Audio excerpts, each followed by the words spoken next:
અરે બોલો ને યાર, કોઈ બી બોલો, આપણે સાચી વાત જ મૂકવી છે ને. ઠીક છે, હું બોલું છું.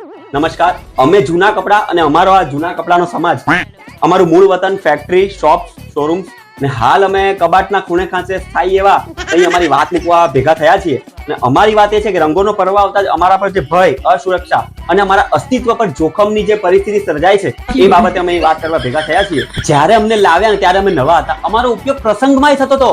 આમાંથી ઘણા એ તો પહેરવાવાળાને એવું બોલતા સાંભળ્યા છે કે આ કપડું હું પહેલી વાર પહેરું છું. એના પછી એ લોકો અમને જનરલમાં લઈ ગયા. એટલી વારમાં બધું બદલાઈ ગયું, જજ્બાત બદલ ગયે, ફિલિંગ્સ બદલ ગઈ. પેલા જીન્સને ઉભો કરજો.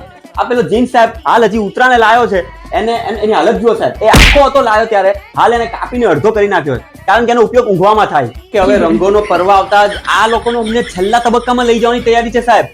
એટલે અમારી કોઈ આબરૂ નહીં. આ લોકોમાંથી કેટલાએ કબાટમાં ખૂણે ખાંચરે પડ્યા એવું સાંભળ્યું છે કે આ કપડું પહેરી લે, ચાલશે, ભલે કલર લાગતો.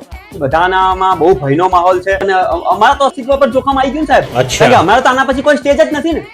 ખ્યાલ આવ્યો તમને? તો હવે તમારી માંગ શું છે?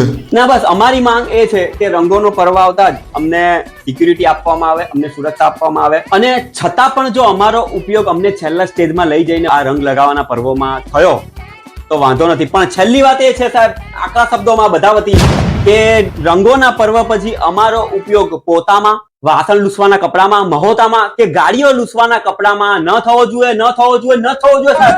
નકર મજા નહીં આવે. અમે હવે ફાટી જશું.